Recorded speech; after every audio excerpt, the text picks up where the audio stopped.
the soul song, the song of victory, the song of victory of good over evil, the victory of light over darkness, the victory of immortality over death, the wonderful victory of a devotee who is surrendered to the feet of his beloved Lord, the song of victory. And victory we shall all get, dear friends. Arjun here is bearing his heart out to Krishna. Dear spiritual aspirants, don't tell your problems in this world to A, B and C and D. No way. They will add negativity to negativity. Nobody can help you except Krishna. Anytime you are in trouble, sit at the lotus feet of the Krishna and bear your heart out to him. He is all ears. He loves his devotee. He is never too busy for his devotee. He will always listen. Every call is heard. Every prayer is answered. Dear friends, surrender your burden to him. Jesus Christ comes on earth and says, cast your burden. Don't give me any other gifts. I want nothing. I've come here to take your burden. One fellow sitting in the train with his trunk on his head. His neighbor shakes him and says, dear one, why don't you put the trunk down? It's so heavy. That fellow says, the ignorant one, oh dear, the train already has so much burden. Why should I add to it? Dear ones, your burden is already on Krishna. Surrender, surrender, surrender, surrender. He's all ears, he's always listening. Anytime you want to tell him anything, mind you, anything, he will never judge you. He will listen to all your problems as if that is the sweetest melody on earth. Look at Arjun. 18 chapters of questions. And Bhagwan is listening so patiently, so lovingly, and answering everything. Whether Arjun is repeating his questions again and again and again, and Bhagwan with the same love, answering them again and again and again. That is God's love for you. He never judges, he never gets irritated. His love is vast. His love is deep. His love is the most beautiful. So Arjun here in chapter number 1, shlok number 32. Na kankshe vijayam Krishna, na cha rajyam sukhani cha, kim no rajena govinda, kim bhoger jivitena va. O Krishna, I covet not victory, nor kingdom, nor pleasures. We know, Arjun. I covet not kingdom, nor victory, nor pleasures. The Pandavas, all of them are totally desireless. Totally desireless. They were born in the jungle. They lived among the rishis of the jungle. Can you imagine? Their childhood. And whatever seed you plant in childhood, that seed grows into a mighty tree. And the rishis of the forest were the beautiful attendants of the Pandavas. They grew up in the middle of those rishis, among mantras, among yagyas, among satsang. The Pandavas were brought up in that environment. And then they were brought to the kingdom, but they never forgot their values. Banished to the forest again and again, they lived a life of complete peace and complete surrender. Never did they have a complaint. Never the mind had a complaint. Children of light. Arjun is saying, Bhagwan, I don't want. None of the Pandavas want kingdom. We are happy wherever you keep us, dear Lord. We are happy wherever we are placed. We will blossom wherever we are planted. I do not covet riches. In the forest we have eaten fruit and roots and survived beautifully. Beautifully. Many times we had to beg for our food. But we were absolute in harmony with God's will. It never disturbed us. The heirs of such a big kingdom, Hastinapur was the most luxurious kingdom in the whole world, mind you. In the whole world, And they were the heirs to that kingdom. And yet when they were banished again and again and again, they had not a single complaint in their hearts. They were so satisfied. I covet not victory, nor kingdom, nor pleasures. Our pleasure is at your feet, dear Kana. Our pleasure is in your words, dear Kana. Our pleasure is in jap and meditation and yajna, O Kana. Our pleasure is at the lotus feet of the Satguru, O Kana. What will we do with all these pleasures of the world? Look at our lifestyle, how beautiful it is, surrendered to the divine. Serving the praja. Serving and serving and serving and serving, that's all we would like to do, Kana.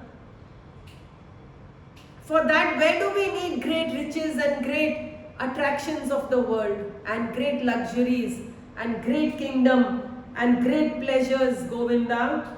Govinda is the lover of cows. Arjun is calling out to Govinda, the lover of cows. Why is Krishna the lover of cows? Number one, the cow is desireless. It eats grass and it gives so many wonderful things. Milk, butter, ghee, ice cream, kulfis, curd, yogurt. It eats only straw and hay, and look what the output is. That is why Govinda, the lover of cows. Learn how to live like a cow. Take in the minimum and output the maximum. And number two, Krishna loves cows because the cow is such a beautiful, there are 33 crore devtas inside the cow. Even the urine and the dung of the cow has Lakshmi and the urine has Ganga Mai. Krishna, when he was very young, said to his mother one day, Mother Yashoda, yes, my darling Krishna, said Mother Yashoda. Mother Yashoda, I want to graze the cows in the forest. He was very little. Mother said, are you sure? Yes, Mother, I'm 100% sure. I want to go with the cows to the forest and graze them. Mother said, okay, let me make these little shoes for you, because in the forest there are many thorns and you will get hurt. So let me get these shoes ready. Very beautiful little shoes, and you wear them and then you go to the forest. Krishna says, oh Mother, why would I wear shoes to go to the forest? I love barefoot. And my dear cows are also barefoot. Can you make shoes for all of them? Only if you make shoes for all of them, then I will wear the shoes. Mother says, oh Krishna, they are animals, you are human. Krishna looks at his mother and says, no Mother, they are not mere animals. The cow is not merely an animal, she is the goddess. She is the divine goddess mother. Is the Gayatri mantra an ordinary mantra? Is Gangaji an ordinary river? Is sandalwood an ordinary wood? Is Tulsi an ordinary plant? Is people an ordinary tree? No, mother. The cow is not an ordinary animal. She is the goddess mother divine. Krishna is the lover of cows. And you know, the other meaning of the cows is the satsang. Just people in the satsang are like cows. They are so gentle, poor things.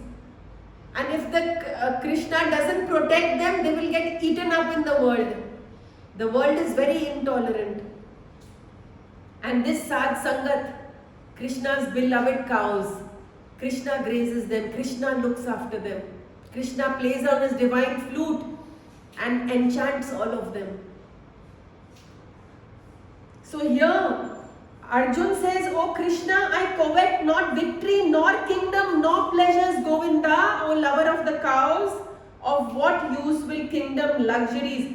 Even life is useless for us. Let us die and go to the Supreme. We don't want to live also. And if we amass this tons and tons of wealth, what joy would it give us? Wealth doesn't give joy, Kana. Our joy is in your lotus feet, Kana. Our joy is in your love and light, Kana. Our joy is in your arms, Kana. What will we do with all this? These are all temporary, smattering of pleasure and tons of pain. Smattering of pleasure and tons of pain. This is what the Kauravas want. This is not what we want, Bhagwan. And then, Shlok number 33, chapter 1. Yesham arthe kakshitam no Rajyam bhoga sukhani cha taime avastitha yuddha pranamo tyaktva dhanani cha. Those for whose sake we desire kingdom, enjoyment and pleasures, they stand here in battle, renouncing their lives and riches. Bhagwan, if we all perish in this war, what will we enjoy? What if our dear ones perish in this war? What will we enjoy? There is nothing that we stand to gain from this war, Krishna. Oh Arjun, you are not fighting for pleasures. You are fighting for the truth. You are fighting for dharma. You are not fighting. I am not asking you. Arjun says, all these children of ours, all these uncles and aunts and grandfathers and grandsires, they are standing in war. What use are those luxuries and riches without them? If our children are not going to be enjoying this luxury, then what would we want it for? Oh Arjun, says Krishna, I am not urging you to fight the war so that you can get luxuries and pleasures of the soul, of the body, but the pleasure of the soul, the ultimate spirituality.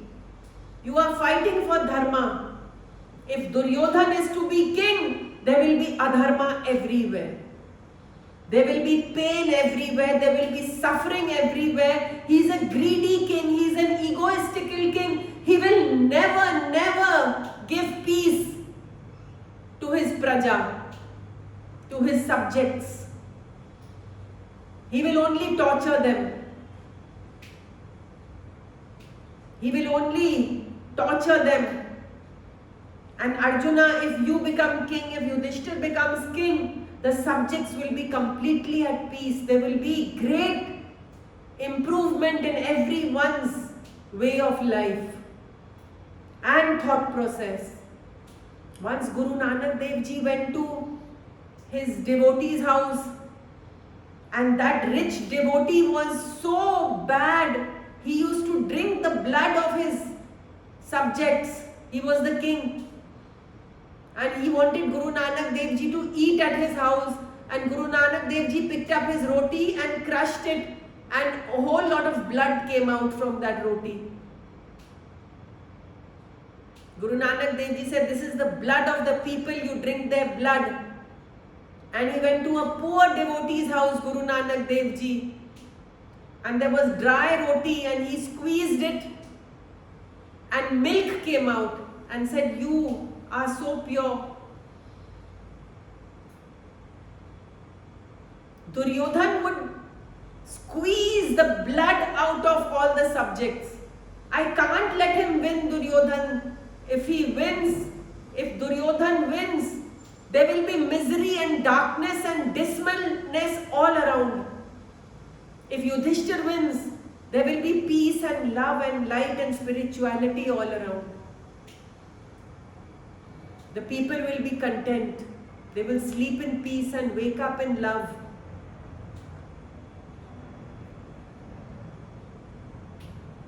The war is not for you to enjoy your kingdoms and pleasures. The war is to establish truth. And once the truth is established, everyone will evolve. Oh Arjun, everyone will evolve. Each and every one. Once this negativity is removed from the earth, the negative cannot bear it that anyone is at peace. They hate peace. They want negativity at any cost. And the Pandavas are the lovers of peace. That is why, oh Arjun, you have to fight. And then Arjun, Shlok number 34. Acharya pitara putras tatha eva cha pitamaha matula shrava surya pan traishar kala sambandhamiva statha. Arjun says, those who are ready for war are teachers, uncles, sons, grandfathers, uncles and fathers-in-law, grandsons, brothers-in-law and kinsmen. And that is the cause of unhappiness when we see all these names and forms. When we see all these names and forms. So and so is my uncle, so and so is my mother, father, grandson, son, friend, foe. Cause of unhappiness. And when we see all as Krishna, all as Krishna, the joy wells up in our heart because we are seeing the truth. Vasudeva Sarvamiti. Sa Mahatma Sudurlabha. The rare is that. Abhi Arjun is in great pain. Great pain because he's seeing all the forms in front of him. If only he would look into Krishna's dark brown eyes. The ocean of beauty, the ocean of joy, the ocean of love, the ocean of light, the ocean of pure energy, the ocean of positivity, the ocean of truth, the ocean of silence, the ocean of purity. If only he would look into Krishna's eyes and drown in those eyes. Instead of that, he is looking ahead at all these negativities, all the relatives, and he is naming them. Teachers, uncles, sons, grandfathers, uncles, father-in-law, grandsons, brothers-in-law, kinsmen. Oh Arjun, come back. Come back to your supreme self. All these shapes and hues are not real. Not real. They are already dead. Aage, in fact, when we go ahead, Krishna will say that these are already being killed by me, by my chakra. They are already dead. But when we see so many faces, so many bodies, so many relations, we are bound to suffer. Our mind will only be at peace. And remember one thing, that in every birth all these relations have kept changing. One fellow died, his son died. One fellow, his son died. He was very distraught. He said to his Guru, Gurudev, I want to see him once. Gurudev said, let him go. Whenever someone dies, you should bless and dismiss. You shouldn't pull them back. They will be very uncomfortable. Bless and dismiss. Let them go on their journey. No, Gurudev, I want to meet my son once. Do something, do something. So the Guru with his yogic powers brought the son back and said, now you meet your father. Father said, dear son. Son says, who are you? Who are you? I am your father, dear son. Father? Father of which birth? You and I are going through many births and our relatives are going on changing. So unreal, so untrue. Changing in many births. And we are getting entangled in them again and again and again. All is untrue. All is untrue. Thus ends Shlok number 34 of the Bhagwad Gita.